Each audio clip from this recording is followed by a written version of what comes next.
Welcome to the Real News Network. I'm Eddie Conway coming to you from Baltimore. 2.2 million Americans are currently in the nation's prisons and jails. According to research advocacy organization The Sentencing Project, this number represents a 500% increase over the past 30 years. Prisons are commonly thought to be necessary for the nation's public well-being, but some believe they actually do more harm than good. Joining us today to discuss this idea is Maya Schenwar. Maya is the editor-in-chief of Truth Out. Maya is also the author of a new book, Locked Down, Locked Out: Why Prisons Doesn't Work and How We Can Do Better. Thank you so much for joining us, Maya. Thanks so much for having me, Eddie. In your book, you unpack the idea that prisons keep the majority of the U.S. population safe. You found that prisons are actually harmful, not only to prisoners, but to their families, to the community also. Why is that? Well, I think that what prison does is kind of the opposite of what you need to do to foster safety in a community. Research has continually shown that what builds safety in a community is connection, is getting to know your neighbors, is building community organizations, really fortifying the bonds between people. What prison does is it uproots people very suddenly from their environments and from their families. So just in terms of a community structure, it breaks down bonds and it breaks down networks. And it does that in a very sudden way when people are pulled up from their community by the state. And of course, that predominantly affects poor communities of color.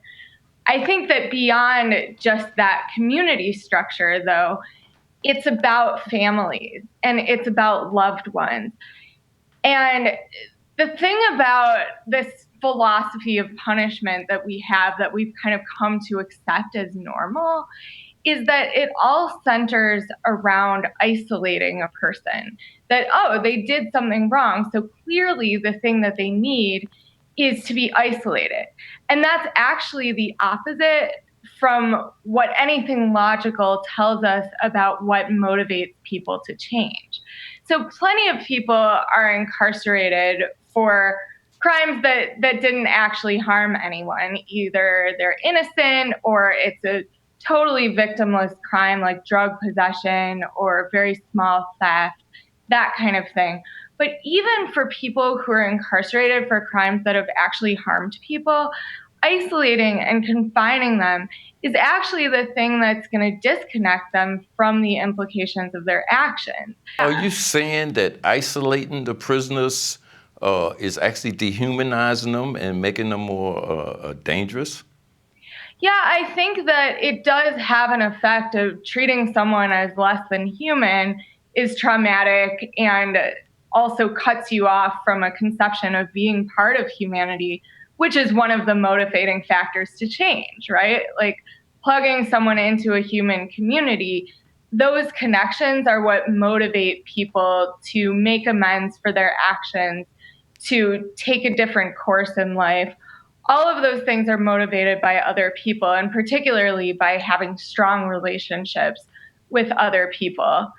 And so I think it's kind of right. It's on both the level of what isolation does to a person, which is traumatizes them and reduces them in the eyes of the public and other people to this level of less than human, which should never be done to any human being. And then also, you're taking away the bonds with other people that would facilitate change in that person's life. And you're also kind of like focus in your book on the fact that prisoners suffer an impact from the prison system after their release. What are some of the issues that they face? Well, I think that kind of ties back into this way of disconnecting people from society, that disconnection doesn't just stop once the person is released from prison. It continues on and on. So, on the one level, coming out, obviously, if you have a record, it's going to be much, much more difficult, particularly for people of color, to find jobs, to find educational opportunities, to find housing, all of these very, very basic things that we need to connect to society, to make a contribution, and to survive. Those things are being denied to many, many people who have a record. And in addition, many people coming out have lost connections with family and with community.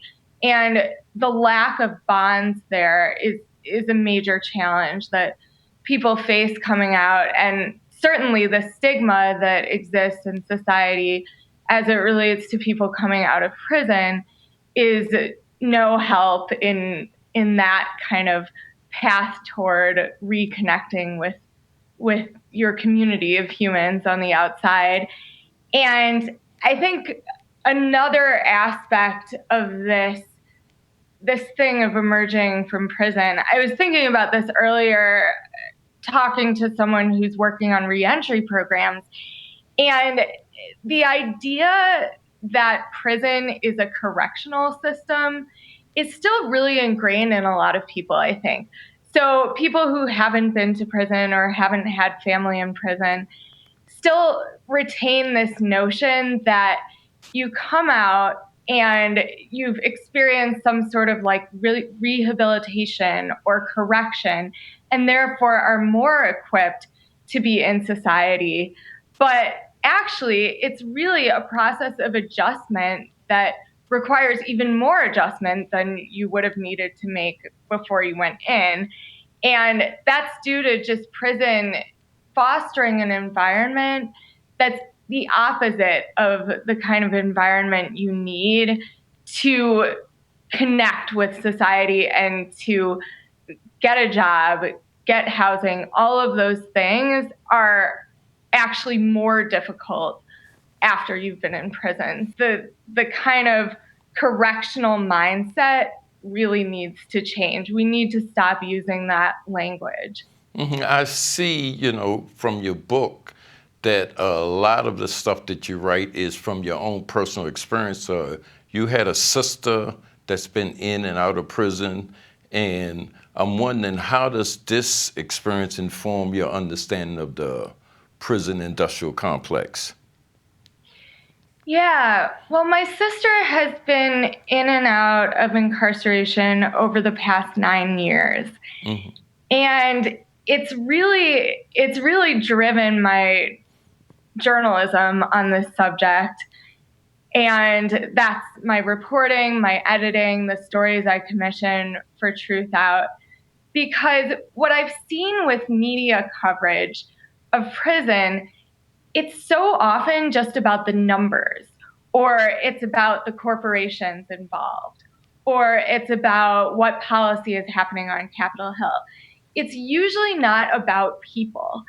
And I just read story after story in which human beings were like completely disconnected from the narrative around prison reform. And so the work that I've tried to do on this subject has been about inserting people back into the stories that we're telling about prison and prison reform, and kind of talking about how this issue connects with people not only in prison, but also people on the outside who have loved ones behind bars, and ultimately all of us, because prison does have this rippling effect that touches everyone in society in one way or another. Would you say that, like, your experience with your sister, say for instance, because you're white and you're middle class, would be different from the experiences of most of the prison population, which is black and poor in at least 75% of the cases? Is that a different experience, and do you have any idea what those differences might be? Yeah, absolutely. And I write about this in the first chapter of my book, just getting into it. I think that my experience certainly isn't representative. And when I write about this, usually I'm drawing from other people's experiences. I think that some of the deepest impacts that have been communicated to me by family members have actually been financial and just like very concrete. So, for example, one of the families that I talked to is the Fair family in New Haven, Connecticut. And the woman that I interviewed most was Barbara Fair.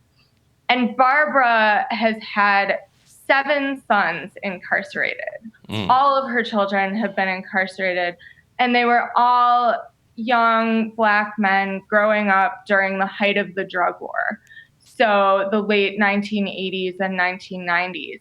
So each of them in turn was going to prison for a very, very small crime, usually. And so Barbara, this was all on her. I think that one of the kind of untold stories of the prison system is the way in which men's incarceration affects women, and particularly this falls on Black women. Barbara was paying for the phone bills, hundreds and hundreds of dollars a month, visiting her sons in prisons in all different parts of the state and sometimes other states, spending all of her time and money doing this kind of caretaking, and at the same time experiencing that heartbreaking emotional baggage of watching child after child go to prison. And actually, even after their release, I think this goes back to what we were talking about earlier. Barbara needed to be the person providing for her sons when they got out and couldn't get a job because prison had supplied them with this record. She needed to provide psychological support for her son coming out who had major PTSD. She needed to continue to be the one shouldering the load for 7 different people. And beyond that, what I talk about with her story is that throughout all of this, it wasn't Barbara kind of sitting there being this passive victim of the prison industrial complex. Barbara actually started taking action. And she's become an activist on all kinds of different fronts. This is something that doesn't get touched on enough, I think, in media coverage of this subject, that so often, obviously, like yourself, people who are bound up in this system are taking action, and they're taking public action, whether it's on the legislative front, whether it's in their communities doing grassroots stuff, whether it's protests in the streets. And so Barbara has been taking action on all of those fronts. She's been organizing victim offender conferences, restorative justice. She organized a Biking While Black protest in her community to protest the profiling of Black people riding bikes. She has been going all over the country speaking about her experience with the system and her son's experience, organizing campaigns. She was one of the top organizers in the Free Her movement, which specifically focuses on women in prison and ending the drug war and its disproportionate effects on women. So I think that this type of family story that involves not only violence, because what prison really is state violence. So not only violence, not only pain and heartbreak, but also activism and finding new ways of moving forward. Those are the kinds of stories that we need to be telling. Okay, let's stop here. In the next segment, we're going to talk about solutions. Maya, thank you for joining us. Thank you so much, Eddie. It's really great to speak with you. Thank you for joining the Real News Network.